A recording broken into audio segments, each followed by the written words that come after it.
بسم الله الرحمن الرحيم. مقعي هو محمد علي محمد بوغي فيتو وكترسان حسب المعارض كأه ودني أنا قول على حين waxaan doonayaa inaan ka hadlo xaaladda guud ee siyaasadeed Somaliland ay marayso waqtigan xaadirka ayaan doonayaa inaan ka hadlo shacbigana aan ku baraarujiyo oo ogeysiiyo meesha wax marayaan shacabku waxay doonayaan inay ogaadaan halka wax marayaan siyaasadii arrimaha gudaha iyo siyaasadii arrimaha dibadda labaduba siyaasadda arrimaha dibadda iyo siyaasadda arrimaha gudaha ee Somaliland iminka waxay u muuqataa mid hoos u socota 90% markaan ku horeeyo siyaasadda arrimaha dibadda sidii awgeedeen waqti dhaweyd waxa lagu qabtay Djibouti shir la leeyahay Soomaaliya iyo Somaliland ba ku wada hadlaya shirka isaga ah natiijadii ka soo baxday waxay noqotay mid marka la eego qodobadii ka soo baxay ee maalintii dambe la soo saaray qodobada waxa ku jiray qodob halis ku ah Somaliland jiritaankeeda iyo go'aansataageeda qodob halis ku ah ayaa ku jiray qodobka marka la isku taago waa qodobka isdhexgalkuna waxa weeye waa albaabka laga galo dawlado la isku darayo oo midoobay labaad oo isaguna aafa ku ah jiritaanka jamhuuriyadda Somaliland ayaa halka ka soo baxay Djibouti qodobkaas oo isaguna qodobkii ahaa in hawada Somaliland ay wada maamulaan Soomaaliya iyo guddi kamida Somaliland taas macnaheedu waxa weeye marka horeba marka ay state ama dawlad goboleed iyo dawladdan federaalku marka ay wax wada maamulayaan arintaasi waxa weeyaan waxay xaqiijinaysaa in ay tahay in dawlad goboleed ay Somaliland tahay oo ay wax la maamulaan waxna ay gaar u maamulanayaan dawladda federaalku waxna ay kala tashanayaan Somaliland halka arinta waxa ka cad inay Somaliland ay ka qayb noqonayso dawladda federaalka ee Soomaaliya dawlad goboleed halkaas qodobkaas hawaduna wuxuu keenay waa la jab waliba waxa igu maqaala ah in ay hadal hayaan in la soo wado maraakiib iyaguna xagga badda ka soo wareegayo dekadana ay qabsan doonaan markaa waxay noqonaysaa arintaasi farmaajo iyo dawladdiisu ka yeeli mayno shacabkuna ma ogola waxa weeye intaas oo kun oo nin baa ku dhintay airportkan iyo dekadaha la sheegayba intaas oo kun oo nin baa ku dhintay aqbali mayno arintaas mana yeelayno xisbiyada mucaaradka ah waliba xisbiga mucaaradka aan ka mid ka ahay xisbiga wadani waxaan ugu baaqayaa in ay dalka ka badbaadiyaan ilaa meesha aynu u sharaxaan codka ka doonayna waa Somaliland Soomaaliya kama doonayno inaynu fadhiga ka kacno oo shacabka oo dalka badbaadino ayaa la inooga baahan yahay diyaar baan u ahay anigu wax alla iyo wixii dalka lagu badbaadinayo sida arrimaha gudaha ee Somaliland waqtigan xaadirka waxa weeyaan gobollo badan ayaa waxa ka dilaacay ama ka qarxay dagaal beeleedadaasi waxay salka ku hayaan عشيمة دجان أما الدجان لكلا شاجنايو دجامة لكلا شاجنايو واحد دبده كريحة يا الرجل سياسة دك كتساعد لي وغير Somaliland هي دبده كريحة وحنا نقولها شعبكم نمك السياسة دك كتساعد لي إذن لا توله بلايو غير بالبادجة غير بالبادجة دني دين موضان ورنا بتقليه ده إلى الشرق وما كان اللي دين دجان هذا غير Somaliland تيم غير Somaliland دجان كم كلا له دجال الله داس دجال بلاد دو وحي كسرنا يا قبل كسرع قبل كالصال قبل كأوضل يبرق الساحل أي كسرنا يا وحوي يعني نور نصيب دره هو صلاح كنت مي يعني ammaankii dalka oo siyaasadii wasaaradii arrimaha dibadda shaqadii way gabtay Somaliland inay aad iyo aad 30 sanadood ee ay jirtay ee xukuumadaha kala duwan ay ka jireen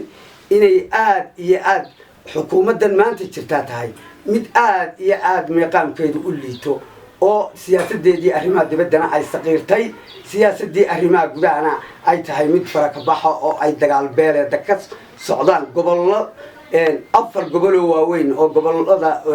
Somaliland ka mid ah marka taas waxaan leeyahay daliisheeda waxay dul hoganaysaa xisbiga kulmiye iyo xukuumaddiisa waxaan kaloo halkaas sii raacinayaa doorashooyinkii ugu dhaweeyay ee xisbigan kulmiye helay ama uu madaxweyne Muuse Biixi ku fuulay kursiga wuxuu ku kaambay gareynay xisbiga kulmiye xisbiga wadani wuxuu ku socdaa Muqdisho iyo Xamar koonfur baydu ku daraya warbal shacabka waxaan u sheegayaa warbal maanta labadii qodob ee aan sheegay ee Jabuuti lagu soo saxeex ee isdhexgalka iyo diyaaradaha in laga maamulo Soomaaliya ma kulmiya soo saxeexay mise wadani waa su'aasha shacabka weydiinaya war kulmiya soo saxeexay kulmiye weeyaan ka idinku waday markii horena arintaasu waa khiyaamo qaran in la yiraahdo kulmiye wadani baa ku socda Xamar iyagii baa ku socda Xamar geeyay maanta waxaan arintaa leeyahay jabhadii nimankii mujaahidiinta ahaa dalkan u soo halgamay gidaaradaasay fadhiyaan daryeel ma qabaan waxba kuma hayaan waxay dugsanayeen jamhuuriyadda Somaliland weeyaan tacabkiini kaasaad u indha beeshay oo u laga beeshay oo u gacmo beeshay oo u gaajootay oo u dib jirtay maanta si yaro fudud ayaa waxaan oohin ku ah farmaajo xukumaya madaarka Hargeysa farmaajo ayaa xukuma waa ceeb yeelina mayno war ka kaca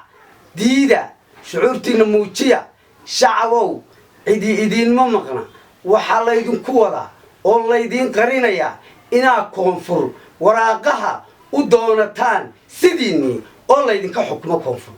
ayaa la idin duubaya yaan la idin duubin ka kaca oo shucuurtiina muujiya ino dalka haddii xisbigii kulmiye gabay oo la hoos dhigay oo laga saxeexay laba qodob oo midnimadii ah inaanu anagu ka gilgelano oo diidno ayaa nagu waajiba mana shacabkana waxaan ku baraarujinayaa wax badan baa la idinku yiri wadani baa Xamar ku socda war maanta ba arka ma ogolin mana yeeli doono xisbiga mana yeeli doono in Xamar laga xukumo madaarka Hargeysa in laga xukumo ma yeeli doono maraakiibta la leeyahay baday soo socota oo dekada berbera ay amri doontaan waxa weeye xisbiga wadani mana aqbali doono mana aqbali doono laakiin maanta waxa weeyaan dawlad goboleed waxa ka dhigaya hadii madaxweynihii federaalku uu amrayo leeyahay diyaaradii ma fadhiisan karto madaarka Hargeysa oo ay amarkii qaadatay waxa weeyaan taasaa saameysay wixii lagu soo saxay Jabuuti baa saameysay heerka wayna u muuqanaysaa way noqonaysaa inaynu maanta dawlad goboleed maqaamkeeni oo hoos ugu dhacay ay ka mid noqonayso hadduu ba yiri ma fadhiisan karto diyaar talaabadii koowaad ee qaado talabaadna waa dekada oo maraakiib baa soo socota ayaa la lahaa marka Muuse Biixi iyo ragii lahaa waa soo halganay waxa la sheegaya sida horena aad uga dhawaajisay oo tiri waa nasiib daro in uu lacag aruursi ku jiro bal arinta iyada ka waran wallahi niyo horta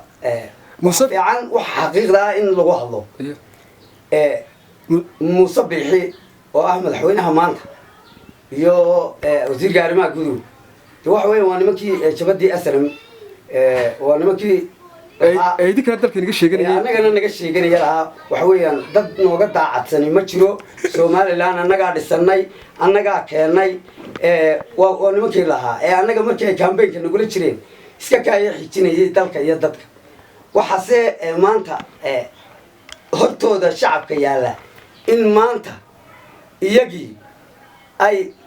saxeexeen in ay la maamulaan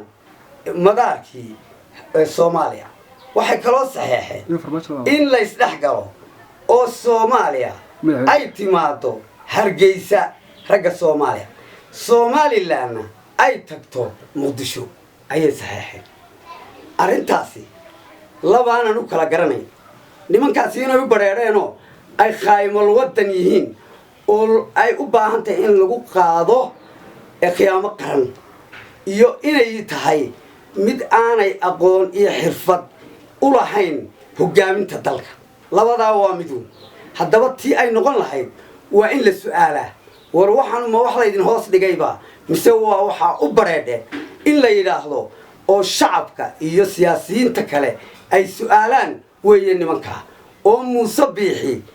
inay labada gole ee golaha guurtida iyo golaha baarlamaanku inay madaxweyne Muuse Biixi u yeedhaan maaha inay mushahar iska qaataan waa in loo yeedho oo madaxweynaha la weydiiyo labadan qodob ee aafada ku ah dalka war miyaad u bareedeen markaad saxeexday mise waa lagu hoos dhigay in la weydiiyo oo ay u yeedhaan haddaanay u yeedhayn oo labada gole ay u yeedhi waayaan shacabka waxaanu ka codsanaynaa inaanay cidi u maqnayn ee ay iyagu muujiyaan mowqifkooda arrintaa kaga wajahan ay shacabku muujiyaan waxaad ka hadashay waadixiga dhabta ee Somaliland ay wajahayso maanta waxa xisbigiini wadana diraya fariin badbaado aad leedihiin dalkii wuxuu noqday maamul goboleed Soomaaliya ah wasaaradda arrimaha gudaha hadii waxa sheegtay in gobolka Sool gobolka Sanaag saaxil waa galbeedka Awdal ay intaba dagaal beeleed ka dhacay ilaa maalmihii u dambeeyeen arrintan iyada khatar inkee leh ayaa xaaladii ammaanka uu maanta maraya ee Somaliland ay dawlad dagaal beeleedadu soconayaan meel walba dadka ku dhimanaya ay dad reer Somaliland yihiin oo la oranayo maantana laba beelood baa isku dhacay maantana laba beelood baa isku dhacay waxa weeyaan ammaan ma jiray horta noqonaysa xaaladii ammaanka meel halis xaaladii ammaankuna wax way hoos bay aad ugu dhacday waxayna arrintaa ka mas'uula wasaaradda arrimaha gudaha waa dhaliiliyana dul hoganaysa oo aanay cidi la lahayn oo dawladda kulmiye ee Muuse Biixi gadwadeenka ka yahay ayaa siyaasadeedii arrimaha dibadda iyo siyaasadii arrimaha gudaha labadaba waa faashil way ku fashilantay waxa weeyaan shacabku inay daawadaan maaha inay daawadaan shacabku waxa weeye inay ka kacaan